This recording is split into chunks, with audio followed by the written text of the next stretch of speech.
जिस ग्रंथ ने शूद्र बनाया, जात बनाया, ये सब तथाकथित होशियार लोगों का देन है, चतुर चालाक लोगों का देन है, और हम भी उस जाल में फंस जाते हैं। आज लक्ष्मण जी यहाँ आए हैं, इनकी किताब चल रही है, हम इनको इसके लिए धन्यवाद देना चाहते हैं कि कुछ और इस किताब की बिक्री तो लाखों लाख में हो ही लोगों तक पहुँचे।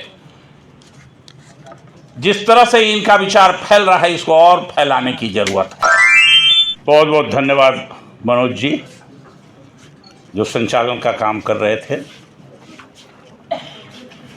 मंच पर उपस्थित लाल, नीला और हरा को एक नया स्वरूप देने वाले, देश में नई क्रांति का आगाज फिर से बिहार से ही लगता है वो लागू होगा, चलेगा। आदरणीय दीपांकर भट्टाचार्य जी, मंच पर उपस्थित आलोक मेहता जी, हमारे भाई अली अनवर साहब, मंच पर उपस्थित पाल जी, दिनेश पाल जी, आनंद गौतम जी, डॉक्टर उषा जी, रिंकू यादव जी, और लाखों नौजवान के आदर्श भाई लक्ष्मण यादव जी, जिसने किताब लिख दिया अपनी प्रोफेसर की डायरी के रूप में। मैं धन्यवाद देता हूं इनको निकालने वालों को, जिसने इनको यूनिवर्सिटी से निकाला, उनको मैं धन्यवाद देता हूं। धन्यवाद इसलिए दे रहा हूं कि शायद ये निकाले न जाते तो ये डायरी न लिखते, और फिर इस डायरी में के अंत में जो इन्होंने लिखा है कि तुमको तो बचाने वाला, नौकरी देने वाला मुलायम सिंह यादव और लालू यादव भैया है, तुमको जरूरत किसकी है, ये भी उन्होंने। लेकिन सवाल इसका नहीं है, सवाल है कि मुलायम सिंह और लालू यादव का नाम लेकर के क्या कहना चाहते हैं, या जो अपने गुरु से अर्जी करने गए कि शायद इनको बचा ले, तो उसने जो जवाब दिया इनको इंटरव्यू में बचाने के बदले कि तुमको तो कहा ही था कि तुम बहुत आगे निकल गए हो, अब बचना मुश्किल नहीं है, मुश्किल है। नहीं बचे, अच्छा हुआ नहीं बचे, अच्छा ही हुआ नहीं बचे, किसी न किसी को तो आगे आना होगा। तो मैं इस किताब के बारे में बहुत सारे सब वक्ताओं ने कुछ कुछ कहा है, मैं उसके विस्तार में नहीं जाता हूँ चूँकि समय हो चुका है। लेकिन एक बात शिक्षा के बारे में जो कुछ भी कही गई है, या जो लक्ष्मण यादव जी को जो कहा गया जाति सूचक से, जो जातिवादी इनको बनाया गया है, तो मैं इसके बारे में एक बात कहना चाहता हूं कि जात किसने बनाया? क्या शूद्रों ने जात बनाया? जात तो इसने नहीं बनाया। और जात जो बनाया, उनसे भी पूछना चाहता हूं कि इस धरती पर कोई ऐसा आदमी पैदा लिया क्या, ऊंचे कुल खानदान में पैदा लेने के कारण, या बड़े घर में पैदा, पैसा वाले घर में पैदा लेने के कारण, कि अगर थूक फेंके तो छोहाड़ा किसमिस निकल जाए? ऐसा एक भी आदमी इस धरती पर पैदा नहीं लिया। इसीलिए हम कहते हैं कि ये जो जिस ग्रंथ ने शूद्र बनाया, जात बनाया, ये सब तथाकथित होशियार लोगों का देन है, चतुर चालाक लोगों का देन है, और हम भी उस जाल में फंस जाते हैं। और शिक्षा क्या है? अब तो शिक्षा रही ही नहीं है। आपने अभी सुन लिया शिक्षा के बारे में कि क्या क्या सब हो रहा है यूनिवर्सिटी के बारे में। यूनिवर्सिटी में कौन लोग बैठे हैं ऊपर में अभी, जो बढ़िया से बढ़िया झूठ बोल सकता है, धोखा दे सकता है, वही लोग बैठा है यूनिवर्सिटी में, और उसको कहा जाता है बहुत बड़ा ज्ञानी। मैं एक घटना आपको अपने जीवन का सुना रहा हूं। मैं लौट रहा था अपनी पत्नी के घर से, आदिवासी इलाका गुमला से। रास्ते में बाजार लगी थी, लीची बेचने का समय था। हमने एक बुढ़िया को देखा कि एक टोकरी में एक टोकरी लीची रखी हुई है। हम उतर गए, चूंकि जो मुजफ्फरपुर का लीची है इससे भी ज़्यादा सुंदर दिखाई दिया हमको और बड़ा दिखाई दिया। हमने पूछा, बूढ़ी माता जी ये कैसे लीची है? तो कही कि 1 रुपया में 5 है। तो हमने सोचा, अरे तो 20 रुपया में 100, और 100 रुपया में अगर ये पूरा टोकरी इसका हो जाएगा तो हम क्यों नहीं पूरा टोकरी इसका ले लें। हमने ये 1 किलो मिठाई का भी दाम उतना में नहीं होता, उससे भी कम है ये, अब बहुत अच्छा चीज़ होगा। हमने जब कहा उस बूढ़ी औरत को, बूढ़ी माता जी जितनी लीची है तुम हमको सब दे दो,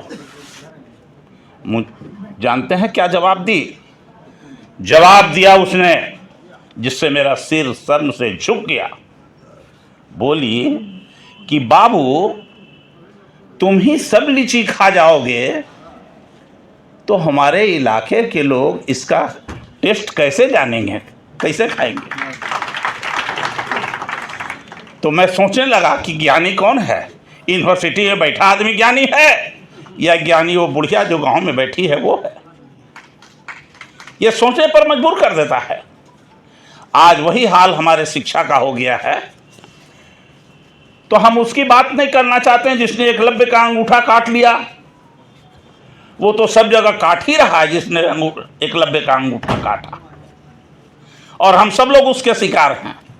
लेकिन एक ही बात कह सकते हैं कि एकलव्य के अंगूठा काटने वाले के वंशजों को याद रखना चाहिए कि जब जब बहुजनों पर हमला हुआ है, इसके हक अधिकार पर हमला हुआ है, तो जो बांग्लादेश की स्थिति बनी और श्रीलंका की स्थिति बनी, वो भी दिन यहां आने में कोई दूर नहीं रहेगा।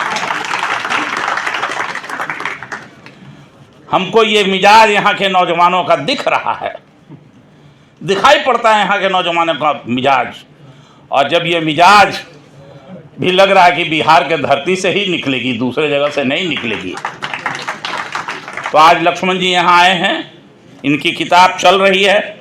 हम इनको इसके लिए धन्यवाद देना चाहते हैं कि कुछ और इस किताब की बिक्री तो लाखों लाख में हो ही लोगों तक पहुँचे। जिस तरह से इनका विचार फैल रहा है, इसको और फैलाने की जरूरत है। हम ये इनके लिए शुभकामना देते हैं। दूसरी बात, आरक्षण की बात हुई है, तो अब आरक्षण तो रहा ही नहीं, इसलिए क्या इस पर बात करें, बोलना ही आरक्षण के बारे में।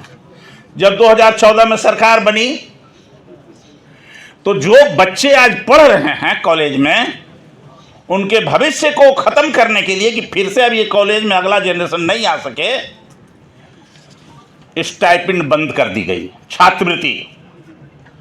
मैं एग्जाम्पल हूं, शायद मुझे छात्रवृत्ति नहीं मिलती तो मैं पढ़ा नहीं होता जिस परिवार से। ये छात्रवृत्ति की देन है आरक्षण की कि मैं पढ़ करके और आपके बीच में आज खड़ा हूं।